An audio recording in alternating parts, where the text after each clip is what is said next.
Hello everyone, you're welcome to this lesson. In this video, we are going to learn how to find the derivative of some functions. Okay, but before we start solving examples, I would like to explain to you some true properties and two rules that we are going to apply in solving those examples. Okay, so let's look at that. The first property I have is that if we have the sum or the difference of two or more functions, okay, f of x plus or minus g of x. Okay, if you have a function like this and then you have to find the derivative of this function. Okay, this is going to be the derivative of the first function plus or minus the derivative of the second function. Okay, one thing you have to know is that this property is not limited to just two functions. Okay, you can have more than two functions. So if you have functions that are being added or subtracted, you can find the derivative of each of the functions separately. Then after that, you bring them together using the appropriate signs. Okay, this is what this means. I can also rewrite this as the f of x dx, okay, which is the derivative of f of x with respect to x plus or minus dg of x dx. Okay, this is another way of expressing the derivative of the functions. Okay, the first notation is known as the prime notation. The prime notation. And then the second notation is known as the fraction notation.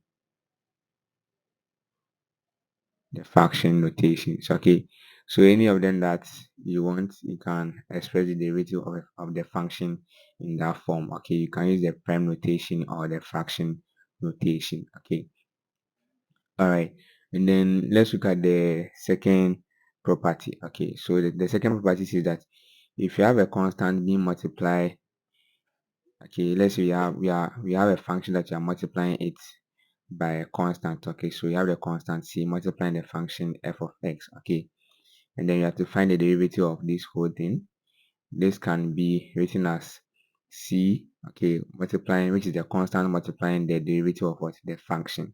Okay, which will be the same as c the f of x, okay, the x. Okay, so you can just factor out the multiplicative constant and then find the derivative of the function first. Then after that, you kind of multiply the expression that you got for the derivative by what, the constant c. Okay, that's one thing you have to know. So those are the two properties that we are going to apply in solving the examples in this video. And then we have to look at some two rules also. Okay, let's look at the first rule. The first rule is known as the power rule. Okay, so it says that if you have a function f of x and then that function is equal to x to the power n, okay, and we have to find the derivative of this function given as f prime of x or the f of x, okay, with respect to x. Okay, this will be equal to n times what, x to the power of n minus 1. Okay, this is what it means. So if you have a function f of x which is equal to x to the power n, and then you want to find its derivative with respect to x, then you're going to have the derivative to be in this form. Okay, let's take note of this. Then there are some conditions guiding this rule. The first one is that n can be any number, okay, but must not be a variable. Okay, n can be any number, okay, can be any number but cannot be a variable. Okay, and then two, x, okay, x must be a variable, must be a variable and not a number. Okay, so before you can apply the power rule, these two conditions must hold. Okay, these two conditions must hold. This is known as the power rule.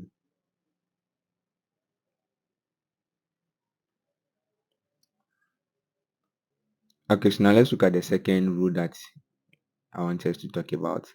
The second rule says that if you have a function, okay, let's say f of x is equal to c, which is a constant, and then you find the derivative of this function, that's just going to give us what?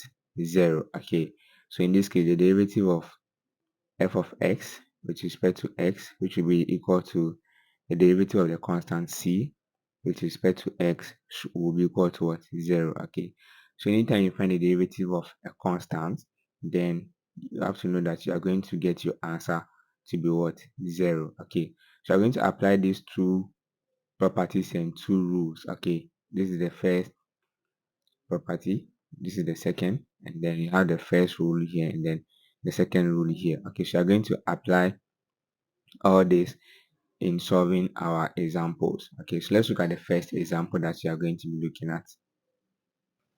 Okay guys, so I have the first example here. You have to find the derivative of this function, okay, which is the f prime of x, or the derivative of f of x with respect to what? X. Okay, let's look at how you are going to do this. So you're going to apply the two properties and then the two rules that we learned. Okay, all right, so let's look at how you are going to do this. So what you can do is that, okay, you're going to have r f prime of x to be equal to, you can find the derivative of each of the terms separately, then after that you bring them together, okay, using the what? Appropriate sign. Okay, so let's consider the first term. The first term, we have 15 x to the power what? 100. Okay, this is what we have. So to find this derivative, okay, what we are going to do is that, 15 is a constant, so we can just leave the 15 and then focus on the derivative of x to the power 100. Okay, this is of the form x to the power n. Okay, and then if you have x to the power n, you can use the power rule, okay, which is going to give us the derivative to be n times x to the power n minus 1. Okay, similar in this case, our n is the 100, and then we still have our x, right? So we are going to have the derivative to be 100 times x to the power 100 minus 1, which will give us what? 100 times x to the power 99. So that will be the derivative for the first term. So you can come and write it here. Sorry, let's not forget the 15. Okay, we have this 15 to here, so we have to multiply the 100 by the 15. I almost forgot, so let me bring it here, times 15. Okay, times the 15. Okay, so at the end we're going to have 15 times 100. Okay, multiplying x to the power 99. Okay, so let's look at what you're going to get. 15 multiplying 100 will give us a value of what? 1500. Okay, so then we're going to have 1500 x to the power 99. Okay, so this will be the derivative of the first term. Okay, so we're going to have 1500 x to the power 99. Okay, so now let's focus on the second term. You see the sign is negative, so we can just bring the negative here now. Okay, and then let's focus on the second term. Okay, so for the second term also, we have 13x to the power 12. Okay, so we're going to apply the power rule here and then the second property here also. Okay, so you can leave the constant and then focus on x to the power 12 and then find the derivative of x to the power 12, which will give us 12 x to the power 12 minus 1. Okay, 12 minus 1. Okay, so in simplifying this, we're going to have 13 multiplying 12 x to the power 11. Okay, so we're going to have 13 times 12. Okay, x to the power 11. Okay, so 13 times 12 will give us a value of 156. So you're going to have 156 x to the power 11. So minus 156 x to the power 11. Okay, this is what you are going to have. So then let's look at the third term. For the third term, you just have what?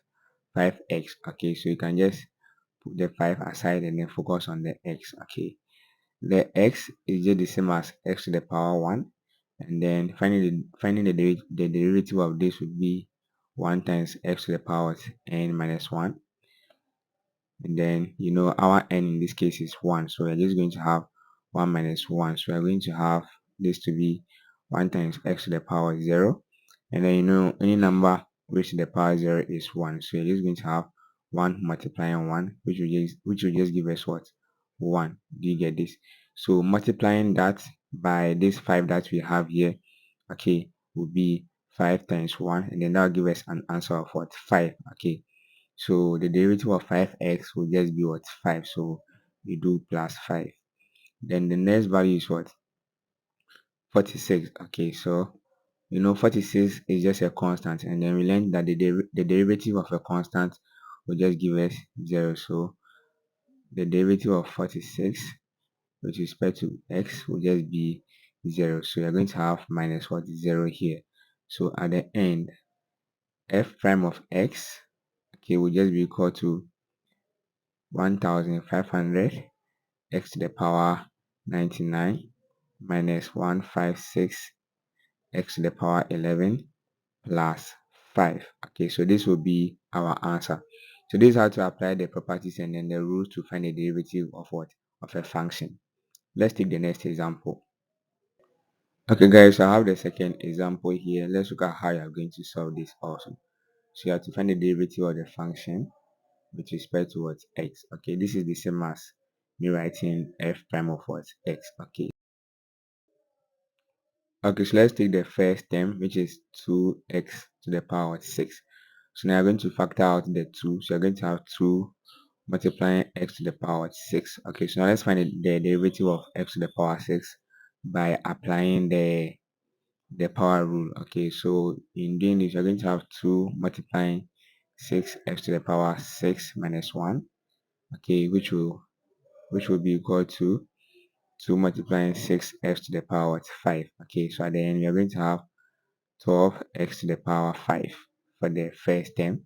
So you have 12x to the power 5. Okay, plus, let's put plus here for now. And then for the second term, you have 7x to the power minus 6. So let's take out the constant. So you're going to have 7 multiplying x to the power minus 6. Okay, so let's focus on the term in the bracket, the expression in the bracket. So you're going to have minus 6 x to the power minus 6 minus 1. Okay, that's the power rule that we are applying there. So you're going to have 7 multiplying minus 6, okay, times x to the power minus 7. Minus 6 minus 1 gives us minus 7. So at the end, we're going to have 7 multiplying what? Minus 6. That'll be minus 42. Okay, so you're going to have minus 42 x to the power minus 7. Okay, this is what you're going to have. So you will see that you have to take away this plus sign that we have there. So we are going to have minus 42 x to the power minus 7. Okay, this is what we have. So this is for the second example. Let's look at the next. Okay guys, so I have the third example here. Let's try our hands on this also. So you can pause the video and then give a try, and then after that you look at what I also got. So we have to find the derivative of this function with respect to what? The variable x. So let's look at how we are going to do this. Let's focus on the first term, which is 8x cubed. Okay, so for this we can just factor out the 8. Okay, so we have 8x cubed, and then we now focus on what we have in the bracket. So we are going to have 3x to the power 3 minus 1. That's the power rule. So at the end, you're just going to have 8 multiplying 3x squared, okay, which will give us a value of 24x squared. That's for the first term. So you're going to have 24x squared here. Okay, let's bring the negative sign, minus. Okay, so now let's focus on the next term. You have minus 1 over 3x to the power 5. Okay, so with this we can apply the power rule directly, so we have to rewrite the expression as, okay, let me just take the negative out for now. Okay, so I'm just going to write this as 1 over 3 multiplying x to the power minus 5. Okay, this is what you are going to have. So if you write it in this form, you can now apply the power rule. Okay, so let's not confuse ourselves here. Let's look at the difference between these two expressions. 1 over 3x to the power 5. Okay, let's look at this expression and let's look at the first expression. So if you look at the first expression, you see that it's only the x that is raised to the power 5, but the second one, for the second one, is both the 3x that is raised to the power 5. So for the second one, you can write it as 1 multiplying 3x to the power minus 5. Okay, so the first case is different from what the second case. Okay, so let's not confuse ourselves here. So in this case, we are looking at what the first case. Okay, so you know how to write our expression in this form. So let's look at that. So now that we have it this way, we can apply the power rule. Okay, so you're going to have 1 over 3. Okay, and then multiplying x to the power minus 5. So now let's focus on the expression in the brackets. We're going to have minus 5 x to the power minus 5 minus 1. Okay, so that's going to give us 1 over 3 multiplying minus 5, okay, times x to the power minus 6. Okay, so at the end we are going to have minus 5 on 3 x to the power minus 6. So that will be for the second term. So don't forget we already had a negative there. Okay, so this is going to be like minus 5 on 3, okay, x to the power minus 6. Okay, we already had a negative there, so let's take that also into consideration. The next term is x. So let's look at how you're going to differentiate the x to. Okay, so in this case we just have x. Okay, so the derivative would be, x is the same as x to the power 1. So you can apply the power rule, which will give us 1 times x to the power 1 minus 1. Okay, which will be equal to 1 times x to the power 0. And then no, in number raised to the power 0 is 1. So we're going to have 1 times 1, which is what? 1. So the next one will be plus 1. Okay, and then for the last term, we just have a constant, and then the derivative of a constant will just give us a 0. So we're just going to have minus what? 0 here. So at the end, we are going to have 24 x to the power 2 plus, because of the two negatives, okay, so plus 5 over 3 x to the power minus 6 plus 1. So this will be the answer for this question also.